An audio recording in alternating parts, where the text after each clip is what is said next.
नमस्कार दोस्तों, स्वागत है आपका हमारे चैनल पर।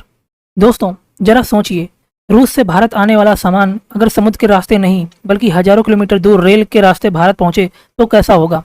जी हाँ, रूस अब एक ऐसी ही संभावना पर विचार कर रहा है। इस रास्ते से रूस को मध्य एशिया, ईरान और आगे दक्षिण एशिया के रास्ते हिंद महासागर और भारत से जोड़ा जा सकता है। लेकिन सबसे बड़ा सवाल है, क्या रूस से भारत तक रेल के जरिए सामान पहुंचाना सच में संभव है? इस रास्ते में पाकिस्तान और अफगानिस्तान की भूमिका क्यों आ रही है, और अगर यह योजना सफल होती है तो भारत के लिए इसका क्या फ़ायदा होगा? दोस्तों, इन सभी विषयों पर आगे चर्चा करेंगे। दोस्तों, आपसे रिक्वेस्ट है, अगर अभी आप तक हमारे चैनल को सब्सक्राइब नहीं किया है तो सब्सक्राइब कर लीजिए, क्योंकि यहाँ पर आपको पॉइंट टू पॉइंट ही खबरें सुनने को और देखने को मिलेंगी। रूस के उप प्रधानमंत्री मरात ने कहा है कि रूस को हिंद महासागर तक रेल के जरिए पहुंचने की संभावना तलाशनी चाहिए। उनके मुताबिक एक संभावित रास्ता तुर्कमेनिस्तान, ईरान, अफगानिस्तान और पाकिस्तान से होते हुए भारत तक जा सकता है। लेकिन यहाँ एक बात समझना जरूरी है, अभी यह सिर्फ एक विचार और संभावना है। यह कोई मंजूरी हो चुकी परियोजना नहीं है। अभी तक न कोई इसका अंतिम रास्ता तय हुआ है, न निर्माण शुरू होने की कोई तारीख बताई गई है, और न ही यात्री ट्रेनें चलाने की कोई आधिकारिक घोषणा हुई है। यह बस एकमात्र प्रस्ताव है। दोस्तों, अब सवाल आता है, रूस को इसकी ज़रूरत क्यों है? दोस्तों, रूस इस तरह के रेल मार्ग के बारे में इसलिए सोच रहा है क्योंकि वह महत्वपूर्ण समुद्री रास्तों पर अपनी निर्भरता कम करना चाहता है।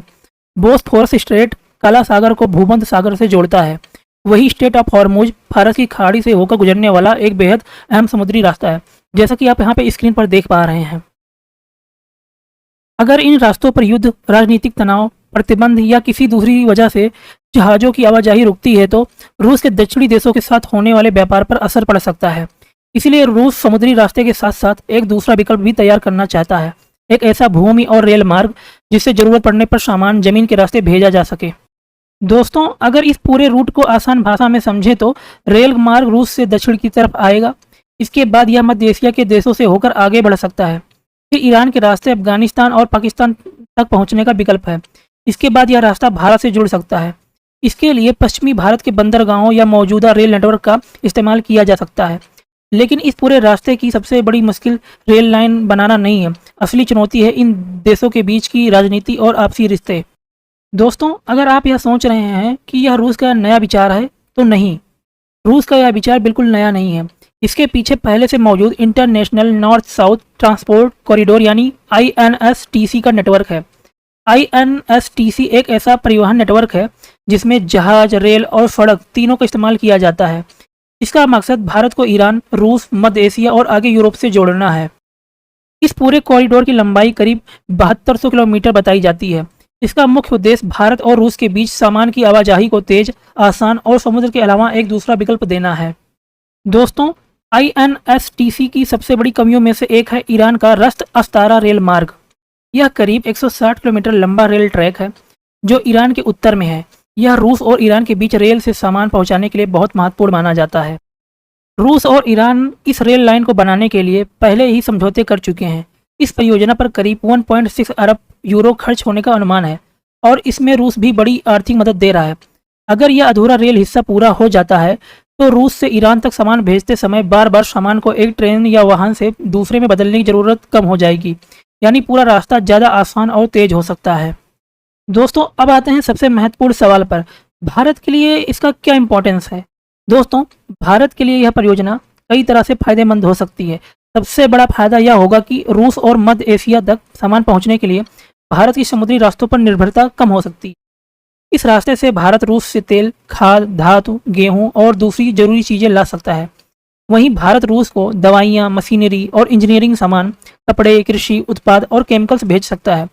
इसके अलावा यह भारत की कनेक्टिविटी और व्यापार रणनीति को मजबूत कर सकता है, खासकर इसलिए क्योंकि भारत यूरेशिया के देशों तक पहुंचने के लिए नए और वैकल्पिक व्यापार रास्ते तलाश रहा है।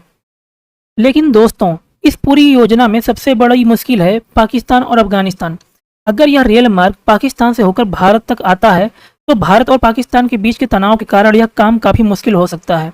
दोनों देशों के बीच सीमा विवाद, सुरक्षा की चिंता और कम व्यापार की वजह से सीधे रेल संपर्क को चलाना आसान नहीं होगा। इसके अलावा अफगानिस्तान की सुरक्षा और राजनीतिक स्थिति भी एक बड़ी चुनौती है। इतनी लंबी रेल लाइन के लिए लंबे समय तक सुरक्षित और स्थिर माहौल जरूरी होगा।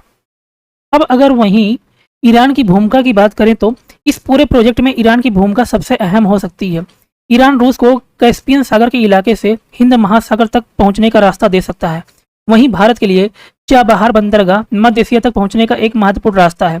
लेकिन ईरान पर लगे प्रतिबंध, बैंकिंग से जुड़ी परेशानियां, महंगा बीमा और विदेशी निवेश का जोखिम इस प्रोजेक्ट की रफ्तार को धीमा कर सकते हैं। यानी भारत के लिए ईरान एक तरफ बड़ा मौका है तो दूसरी तरफ एक बड़ी चुनौती भी है।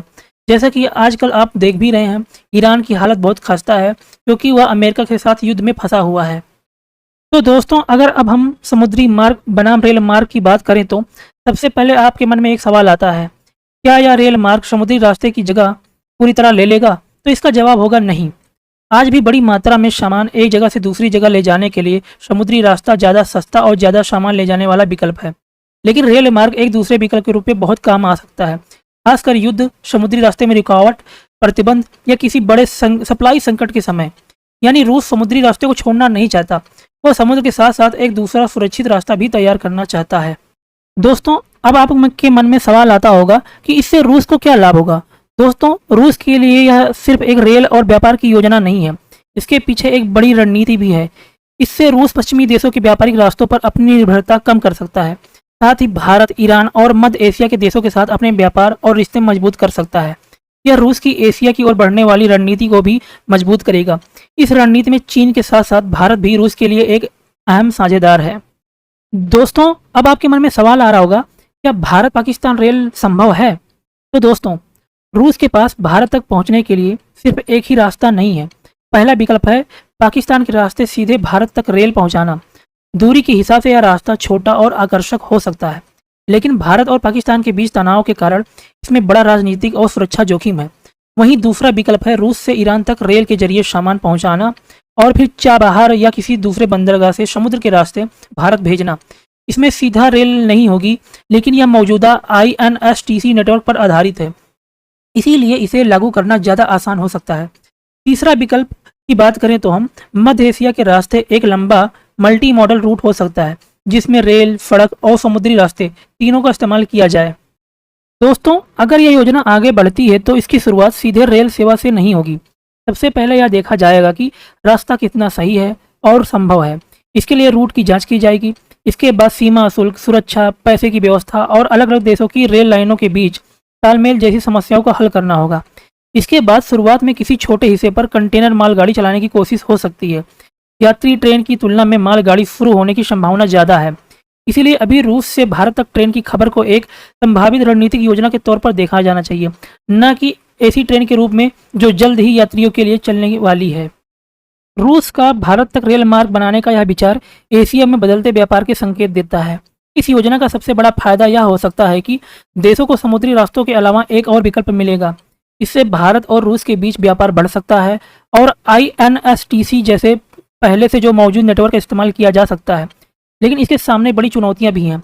ईरान पर लगे प्रतिबंध, अफगानिस्तान की स्थिति देख ही रहे हैं आप, पाकिस्तान के साथ राजनीतिक तनाव, बहुत ज़्यादा खर्च और अलग अलग देशों की अलग रेल व्यवस्था। इसलिए असली सवाल यह नहीं है कि रूस से भारत तक ट्रेन कब चलेगी। असली सवाल यह है, क्या भारत, रूस और ईरान मिलकर ऐसा मजबूत और भरोसेमंद व्यापार मार्ग बना पाएंगे जो समुद्री रास्तों और बदलती भू राजनीति से जुड़े जोखिमों का सामना कर सके।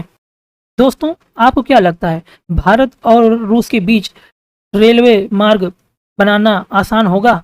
अपनी राय कमेंट में बताइए।